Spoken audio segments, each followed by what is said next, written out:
فأنا ناصح لإخواني بالصدع بالحق تبيض وجوههم. السكوت في مسألة الحزبية يضرها، فاصدع بما تؤمر وأعرض عن المشركين. سلامي على دماج ورجالها والشيخ يحيى ودار العلم يا سعد بانيها. Bismillahirrahmanirrahim. Alhamdulillahi rabbil alamin. Ashhadu an la ilaha illallah wahdahu la syarikalah wa ashhadu anna Muhammadan abduhu wa rasuluh. Allahumma shalli ala Muhammadin abdika wa rasulik wa ala alihi wa ashabihi ajma'in, amma ba'd. Qala al-Imam Ibnu Katsir rahimahullahu ta'ala. Kita menghabiskan tafsir ayat 176. Wa qauluhu ta'ala, atau bahkan 175 ya. Fama asbarahum 'alan nar, dan firman Allah Ta'ala, maka alangkah sabarnya mereka terhadap neraka. Ini ta'ajubiyah ya, ma'ruf.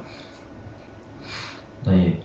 Setelah maaf Allah, pasti dia maf'ul bih setelahnya itu.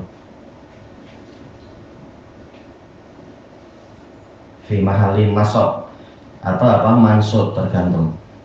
Yukhbiru ta'ala annahum fi 'adzabin syadidin 'azimin ha'il. Allah Ta'ala mengabarkan bahwasanya mereka berada di dalam siksaan yang keras, yang besar dan mengerikan. Diisyaratkan dari alangkah sabarnya, berarti mereka tak akan mampu sabar. Seandainya mereka memang sudah masuk neraka, berarti siksaannya teramat mengerikan. Di dunia tak mampu kita sabar terhadap api. Mungkin sebagian orang ada yang rela disiksa untuk menghadapi api, tapi untuk neraka tak akan mampu. Tapi alangkah sabarnya orang-orang ahli kitab yang menjual ayat-ayat Allah tadi itu. Yata'ajjabu man ra'ahum fiha min sabrihim ala dzalik, yaitu orang yang melihat mereka di dalam neraka akan merasa heran disebabkan oleh kesabaran mereka terhadap itu. Maksudnya bukan betul-betul mereka sabar, mereka tak akan mampu sabar. Mereka akan mengatakan liyaqdi alaina rabbuk, hendaknya Rabbmu mematikan kami saja. Jelas mereka tak akan mampu sabar. Tapi ini melihat dari ketika di dunia mereka lebih rela untuk memilih api neraka daripada memilih ketaatan pada Allah dan Rasulnya. Ma'asyiddati mahum fihi minal azabi wan nakal, disertai dengan kerasnya keadaan yang mereka alami berupa siksaan dan hukuman. Wal aghlal, dan belenggu-belenggu, naudzubillah, belenggu dari api neraka, besi-besi yang dari neraka. Ayyadzan billahi min dzalik, kita berlindung kepada Allah dari yang demikian itu. Disebutkan oleh Imam Ibnu Rajab di dalam kitab beliau Ahwalul Qubur, tentang apa? Kisah nyata, cerita-cerita nyata tentang adanya paku-paku yang ditemukan oleh sebagian orang tatkala kubur di kubur-kubur kuno di Baghdad itu terbongkar. Ada kerangka-kerangka jenazah yang ditancap oleh paku, ada yang di perutnya, ada juga jenazah yang penuh dari kepala sampai kaki penuh dengan paku. Nah, kemudian karena orangnya fakir, tulang-tulangnya dipecah lalu pakunya dikumpulkan, kemudian dijual ke tukang besi untuk dapat duit, dijual jadi apa, besi buruk. Nah, setelah itu di hari berikutnya dia dicari-cari sama tukang besinya itu. Dia bilang, engkau dapat dari mana besi ini? Kami bakar sehebat apapun dia tak berubah. Ini bukan besi buruk. Ini besi yang entah kualiti dari mana. Memang dia bukan besi dunia, ini besi di alam kubur.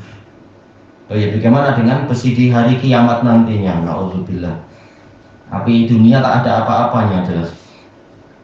Besinya saja tak berubah, dibakar oleh api dunia. Allahul musta'an. Baik. Wa qila makna qaulihi fama asbarahum 'alan nar, dikatakan juga bahwasanya makna firman Allah Ta'ala, maka alangkah sabarnya mereka terhadap neraka.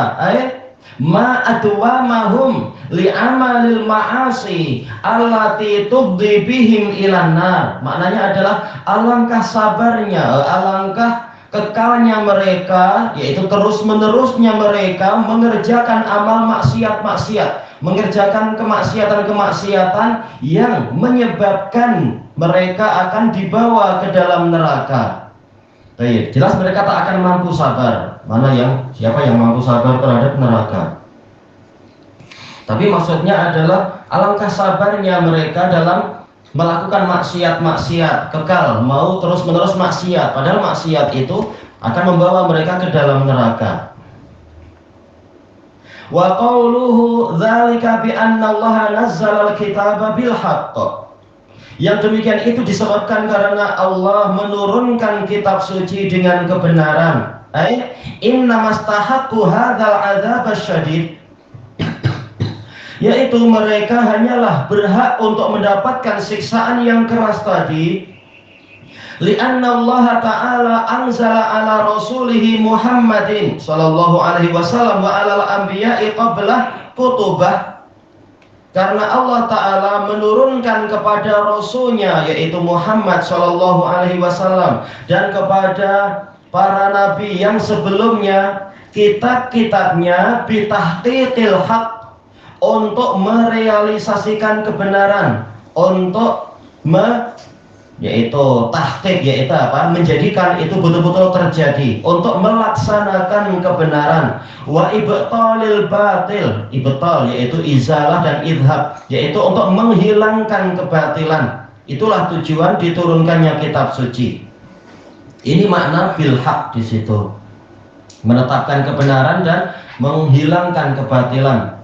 Wa haula ittakhadhu ayatillahi huzwa. Sementara mereka menjadikan ayat-ayat Allah sebagai bahan olok-olokan, bahan ejekan, bahan untuk senda gurau. Na'udzubillah. Fa kitabuhum ya'muruhum bi'idharil ilmi wa nashrih. Maka kitab mereka memerintahkan mereka untuk menampilkan ilmu dan menyebarluaskannya. Fa khalafuhu wa kadzabuh. Lalu mereka menyelisihi kitab tadi dan mendustakannya. Wa hadzal rasulul khatam yad'uuhum ila Allah Ta'ala. Sementara rasul yang ini, yang menjadi penutup para nabi dan rasul, beliau mengajak mereka menuju kepada Allah Ta'ala. Wa ya'muruhum bil ma'rufi wa yanhahum 'anil munkar. Memerintahkan mereka kepada yang ma'ruf dan melarang mereka dari kemungkaran. Wa hum yukadzibunahu wa yukhalifuna.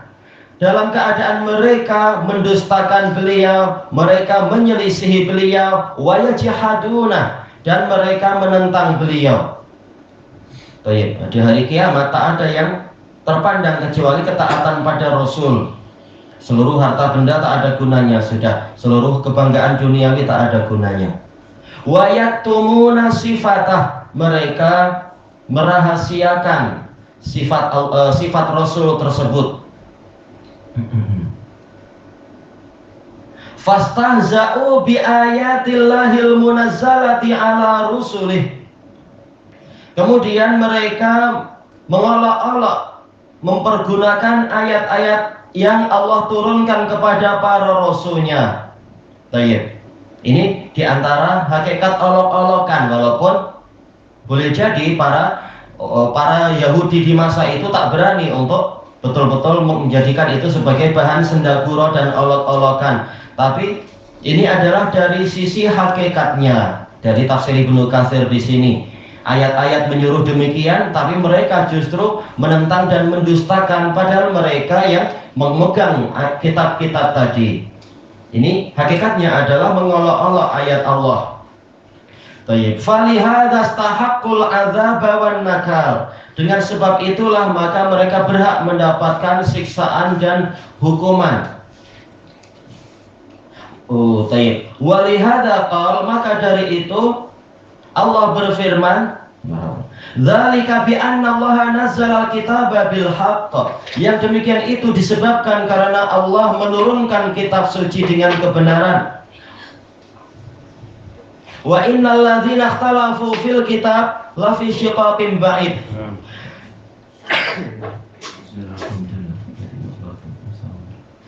Dan sesungguhnya orang-orang yang berselisih tentang kitab suci, mereka benar-benar di dalam perpecahan yang jauh. Atau kalau zahir dari pilihan Ibnu Katsir berarti apa? Yaitu penentangan yang jauh. Syiqaq di sini adalah musyaqqah. Dan ini yang zahirnya kemarin apa? Dipilih oleh Imam As-Sa'di. Kemudian musyaqqah akan menyebabkan insyiqaq, perpecahan satu sama lain.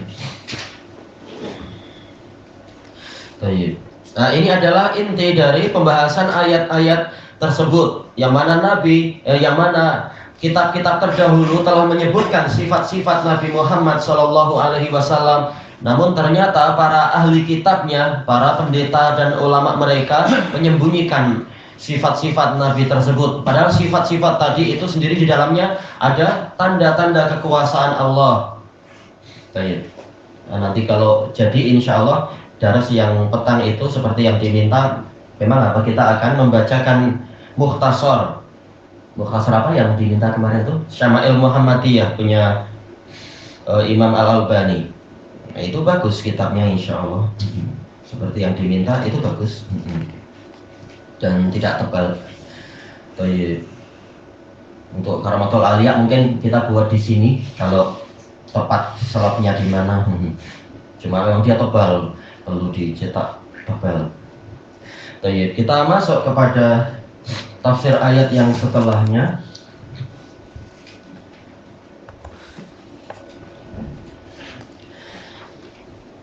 Masuk kepada tafsir ayat yang ke 177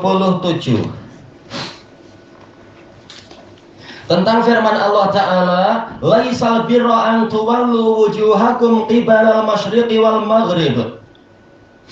Bukanlah kebajikan atau kebaktian itu kalian memalingkan atau menghadapkan wajah-wajah kalian, memalingkan wajah-wajah kalian ke arah timur dan barat. Walakinnal birra man amana billahi wal yaumil akhir. Akan tetapi yang namanya kebajikan, nah ini masuk dalam uslub Arab. Bagaimana dia semula dia berupa perbuatan, kemudian ditafsirkan oleh Allah Ta'ala dengan orang. Berarti ada lafaz yang tersembunyi. Yaitu orang yang berbakti adalah orang yang beriman kepada Allah dan hari akhir, wal malaikati wal kitabi wan nabiyyin, beriman kepada para malaikat, beriman kepada kitab suci dan para nabi. Wa atal mala ala hubbihi dzawil qurba, dan dia memberikan harta walaupun dia cintai harta tersebut, memberikan kepada yaitu kepada sanak kerabat, wal yatama wal masakin, kepada pada anak-anak yatim dan orang-orang miskin, wa benas sabil, dan orang-orang yang terputus bekal di dalam perjalanan mereka, wasailin, dan kepada orang yang meminta-minta, wa fir riqab, dan juga di dalam pembebasan hamba sahaya, wa aqamas shalah, dan orang yang menegakkan salat, wa ataz zakah, menunaikan zakat, wal mufuna bi ahdihim idza ahadu, dan orang-orang yang menunaikan perjanjian mereka apabila mereka membuat perjanjian, was-sabirina fil ba'sa'i wad dharra'i wa hinal ba's, dan orang-orang yang bersabar di dalam al-ba'sa, yaitu di dalam kesengsaraan. Ba'sa ini dalam masalah harta. Ini al-khilaf, kita ambil salah satu. Ba'sa ini adalah yaitu dalam masalah yaitu harta, yaitu apa berarti? Kemiskinan. Wad dharra ini dalam masalah kesehatan, yaitu orang-orang yang mengalami sakit. sabar di dalam kemiskinan, sabar di dalam kesakitan, wahinal ba'as, di dalam situasi peperangan.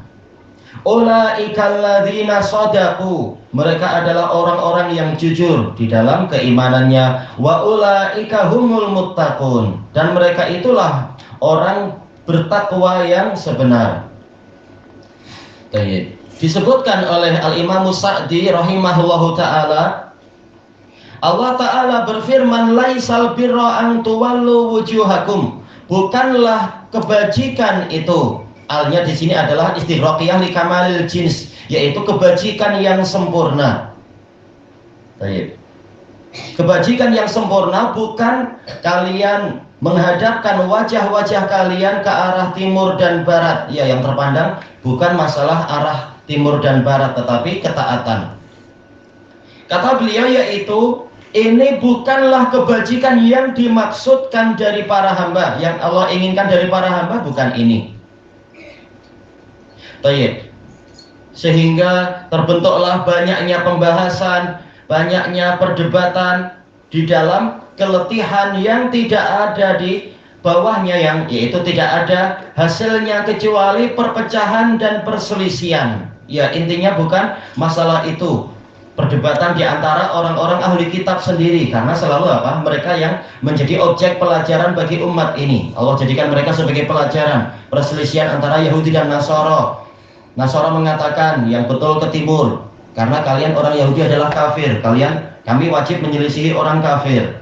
Betul, kalimatnya betul, tapi awalnya salah. Kalau yang betul adalah ke timur. Orang Yahudi mengatakan tak, yang betul adalah ke arah Baitul Maqdis, karena Baitul Maqdis adalah masjid suci dari agama kita, dari pengikut siapa itu, Nabi Sulaiman dan seterusnya. Sejak terbentuk kerajaan di masa Nabi Dawud, masa Tolut, kemudian Nabi Dawud, kemudian Sulaiman. Nabi Sulaiman yang membangun masjid ini, bukan membangun pertama kali, tapi apa? Yaitu memperbaharuinya. Karena jelas Masjidil Aqsa, Baitul Maqdis, dia memang nomor 2 tertua di dunia. Jarak pembangunannya dengan Masjidil Aqsa, Masjidil Haram itu adalah 40 tahun saja. Tapi bagaimana 40 tahun? Sementara apa? Antara Nabi Ibrahim dengan Nabi Sulaiman jaraknya entah berapa ribu tahun kan itu. Karena apa? Nabi Ibrahim, Nabi Ishak, Nabi Yakub, kemudian Nabi Yusuf, Nabi Ayub, Nabi Syuaib, kemudian apa? Yaitu Harun, Musa, sampai kemudian di masa Nabi Dawud, kemudian Nabi Sulaiman, entah berapa ribu tahun jaraknya itu. Tapi bagaimana dikatakan jaraknya hanya 40 tahun? Hadisnya sahih di dalam Sahihul Musnad itu, tapi maksudnya adalah pembaharuannya. Yaitu apa? Awalnya dulu di masa entah di zaman Nabi Adam atau sebelum Nabi Adam, alal khilaf tentang pembangunan masjid yang di Ka'bah, Masjidil Haram itu. Nah, dulu memang sudah pernah dibangun. Nabi Ibrahim itu memperbaharuinya lagi untuk Masjidil Haram. Nabi Sulaiman memperbaharui Masjidil Aqsa. Jelas jaraknya ribuan tahun. Intinya memang Masjidil Aqsa ini sejarahnya sangat tua sekali, sangat kuno, entah berapa puluh ribu tahun, tak tahu. Kalau dihitung dengan masa Nabi Adam dan seterusnya, dan bahkan sebelumnya, wallahu a'lam. Intinya memang mereka menjadikan itu sebagai kiblat, sebagai apa? Kiblat, ya itu adalah bid'ahnya mereka, karena sebagus-bagusnya Masjidil Aqsa tetap lebih bagus Masjidil Haram, dan Masjidil Haram inilah kiblat yang betul. Inna awwala baiti wudi'a lin-nasi lalladzi bi Bakkah. Sesungguhnya rumah yang pertama kali diletakkan untuk ibadah di bumi adalah yang di Makkah. Nah, di sini orang-orang Yahudi, karena memang kedengkian mereka terhadap Bani Ismail, mereka tak mau mengikuti kiblat yang dibina, kiblat yang dirawat oleh Bani Ismail, walaupun yang membangun adalah nenek moyang mereka semua, yaitu Nabi Ibrahim. Nah, mereka membuat bid'ah. Dengan sebab itu mereka menghala ke Baitul Maqdis. Nah, mereka khilaf antara Yahudi dan Nasara, mana yang lebih baik, dan pembahasan yang banyak. Akhirnya timbul perpecahan dan seterusnya, dan tak ada faedahnya, dua-duanya salah. Dua-duanya menghadap ke kiblat yang salah. Kiblat yang betul adalah kiblat Nabi Ibrahim, yaitu yang dirawat oleh Bani Ismail. Bukan Baitul Maqdis, bukan pula ke timur. Kemudian kata Imam As-Sa'di, dan ini seperti seperti sabda Rasulullah Shallallahu Alaihi Wasallam tentang lafaz laisal birra dan seterusnya, laisal syadidu bisura'ah. Bukanlah orang yang kuat itu dengan sebab dia sering mampu mengalahkan lawannya, sura'ah, mampu menggulingkan lawannya dalam masalah gusti, dalam masalah gulat kalau Indonesia bilang. Innamas syadidul ladzi yamliku nafsahu 'indal ghadab. Hanyalah orang yang kuat adalah orang yang mampu menguasai jiwanya ketika marah. Jelas? Orang yang mampu mengalahkan orang lain ini juga orang yang kuat, tapi kuat yang sebenar bukan itu. Kuat yang sebenar adalah mampu mengalahkan jiwanya sendiri ketika dia marah. Nah, demikian pula ayat ini. Bukan maksudnya kebajikan hanya itu, tetapi kebajikan yang sebenar adalah yang Allah sebutkan itu. Ini juga di tafsir seperti ini juga disebutkan oleh Imam Ibnul Qayyim rahimahullahu taala di dalam kitab beliau Madarijus Salikin. Dan juga seperti firman wa nahu dzalik, dan ayat dan hadis yang seperti itu. Laisal miskinu man yatakaffafun nas. Bukanlah orang miskin orang yang meminta-minta pada orang lain, tapi orang yang miskin adalah orang yang dia menahan dirinya dari meminta-minta sehingga orang tidak tahu dan seterusnya. Jelas yang meminta-minta banyak juga yang miskin, tapi bukan itu miskin yang sebenar. Nah, ayat ini juga polanya seperti itu. Walakinnal birra man amana billah. Akan tetapi orang yang berbakti adalah orang yang beriman kepada Allah. Intinya itu, bukan ke timur atau ke Baitul Maqdis, ke barat dan seterusnya. Jelas Syam itu secara sudut pandang tertentu dia di sebelah barat. Kata Imam As-Sa'di, beriman kepada Allah yaitu beriman bahwasanya Allah itulah sesembahan yang satu, yang disifati dengan setiap sifat kesempurnaan, yang justru ini yang ditentang oleh orang-orang Yahudi dan Nasara, malah memberikan hak uluhiyah kepada sebagian makhluk. Baik. Maka kebajikan yang paling besar, paling asasi pun mereka keliru, tidak mendapatkannya. Yang disucikan dari setiap kekurangan. Wal yaumil akhir, beriman pada hari akhir. Dan yang namanya hari akhir adalah segala sesuatu yang Allah kabarkan di dalam kitabnya atau dikabarkan oleh Rasulnya yang akan terjadi setelah kematian. Itu hari akhir. Wal malaikah, beriman kepada para malaikat, yang mana Allah mensifati mereka kepada kita, menggambarkan mereka kepada kita di dalam kitabnya, dan disifatkan oleh Rasulnya Shallallahu Alaihi Wasallam dengan sifat-sifat yang ma'ruf itu. Bukan yang disifatkan oleh orang-orang ahli kalam bahwasanya ini hanyalah kekuatan kebajikan saja, bukan betul-betul makhluk yang mampu berdiri sendiri dan seterusnya. Ahli kalam tak kenal Allah dan Rasulnya, gimana justru kita mengikuti kalam mereka.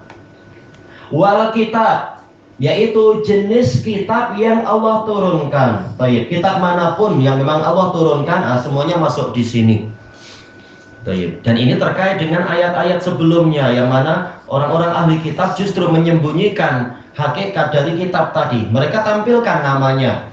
Kitab kami Injil, kitab kami Zabur, atau kitab kami Taurat. Tetapi isinya banyak mereka sembunyikan. Maka hakikatnya mereka memang kafir terhadap kitab. Dan yang paling besarnya yang Allah turunkan kepada para rasulnya, dan yang paling agungnya adalah Al-Quran. Maka orang ini beriman kepada apa yang dikandungi oleh Al-Quran berupa kabar-kabar, yaitu berita-berita, dan hukum-hukum, yaitu yang terkait dengan syariat. Jelas semuanya syariat juga. Wan nabiyyin, dan para nabi secara umum, dan secara khususnya adalah penutup mereka dan yang paling utama, yaitu Muhammad Shallallahu Alaihi Wasallam. Sungguh rugi orang yang sudah ikut agama Islam, ikut nabi yang terbaik, justru malah mau murtad seperti yang ditanyakan beberapa hari yang lalu itu. Malah memilih nabi yang menyuruh untuk ikut Nabi Muhammad, tapi dia sendiri tak mau ikut Nabi Muhammad. orang yang mengaku ikut Nabi Isa dan sebagainya. Yang syariatnya sudah terhapus. Yang satu kebaikan dibalas satu kebaikan. Sementara untuk Nabi kita, umatnya itu satu kebaikan dibalas 10 sampai 700. Sungguh rugi sekali orang yang tak mau ikut Nabi Muhammad hanya demi mendapatkan satu kotak Indomie. Naudzubillah. Itu gila sekali. Nah, setiap minggu memang akan dapat bantuan dunia yang tak ada apa-apanya itu. Wa atal mal, dan memberikan hartanya, yaitu mal di sini apa? Segala sesuatu yang dimiliki manusia berupa harta, yatamawwal, yang dimiliki sebagai bagian dari harta benda itu, sedikit ataupun banyak. Ya, ini adalah bersifat umum sesuai dengan peraturan. Ini peraturan umum, kemudian peraturan khususnya masing-masing sesuai kadarnya, dari sisi zakat atau dari sisi nafkah kepada keluarga atau yang lainnya. Yaitu dia memberikan harta tersebut ala hubbih, walaupun dia cinta kepada harta itu. Ini adalah bukti iman. Wassadaqah burhan, sedekah memang bukti iman. Dia cinta pada harta tetapi dia rela untuk memberikan pinjaman kepada Allah Ta'ala yang nanti Allah memberikan ganti sekian ratus kali lipat dan seterusnya itu. Tayyib. Dengan ini Allah menerangkan bahwasanya harta itu dicintai oleh jiwa. Jelas, jiwa manusia cinta pada harta. Kita semua cinta pada harta. Wa innahu lihubbil khairi lasyadid. Manusia memang sangat cinta kepada harta. Al khair maksudnya adalah al-mal di sini. Maka hampir-hampir seorang hamba tidak akan mau mengeluarkannya. Betul. Harta adalah sangat agung nilainya di jiwa manusia, itu wajar. Sebagaimana juga dijelaskan oleh Imam As-San'ani di dalam kitab beliau Tathhirul I'tiqad.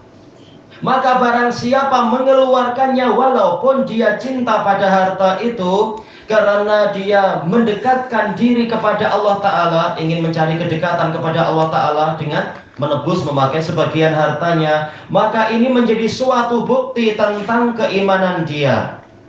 Baik. Makanya inilah albir yang sebenar, kebajikan yang sebenar. Baik. Ini min berarti ya, ini ma'tuf kemana berarti ya? Faman akhrajahu ma'a hubbihi lahu taqarruban ila Allah Ta'ala kana hadza burhanan li imanihi wa min ita'il mal. Ini jar majrur ini nanti ma'tuf kemana dan muta'alliq dengan apa nih? Wa min ita'il mali ala hubbihi. Tayyib, ini titik, babnya titik bukan koma. Termasuk dari memberikan harta walaupun dia cinta pada harta itu adalah nanti dia muta'alliq dengan fi'il yang terakhir, yatasaddaq, ayatasaddaq wa huwa sahihun syahih. Termasuk dari memberikan harta dalam keadaan dia cinta pada harta tadi adalah dia bersedekah dalam keadaan dia sehat dan dia kedekut. Dia mengharapkan kekayaan dan takut kefakiran. Ya, dalam situasi tekanan yang sebanyak itu ternyata dia mampu untuk bersedekah. Maka ini adalah bukti dari bahwasanya dia melaksanakan ayat ini, memberikan harta walaupun dia sedang cinta pada harta itu, bukan ketika sudah tak kisah dengan harta itu. Demikian pula apabila sedekah itu dalam situasi harta yang sedikit. Ini hadis yang lain lagi ya, juhdu mukil, kerja keras orang yang fakir, tetap dia mampu sedekah. Nah, ini kata beliau ini lebih utama. Karena dalam situasi seperti ini, dia suka untuk menahan harta itu. Karena terbayangkan bagi dia sedang tidak punya apa-apa dan dia sangat memerlukan harta tadi. Tapi dia yakin adanya ganti dari Allah Ta'ala, ganti di dunia dan ganti di akhirat. Sebagaimana kata Ibnu Battal, janji yang disebutkan dalam Al-Quran itu, wa ma anfaqtum min syai'in fahuwa yukhlifuh wa huwa khairur raziqin, itu di dunia dan di akhirat. Demikian pula mengeluarkan harta yang sangat berharga, nafis, yang nilainya sangat tinggi, dan harta yang dia cintai. Sebagaimana firman Allah Ta'ala, Lan tanalul birra hatta tunfiqu mimma tuhibbun. Kalian tidak akan mencapai kebajikan yang hakiki sehingga kalian menginfakkan sebagian dari apa yang kalian cintai. Maka mereka semua termasuk orang yang memberikan harta walaupun sedang cinta pada harta tersebut. Ilahuna wallahu a'lam.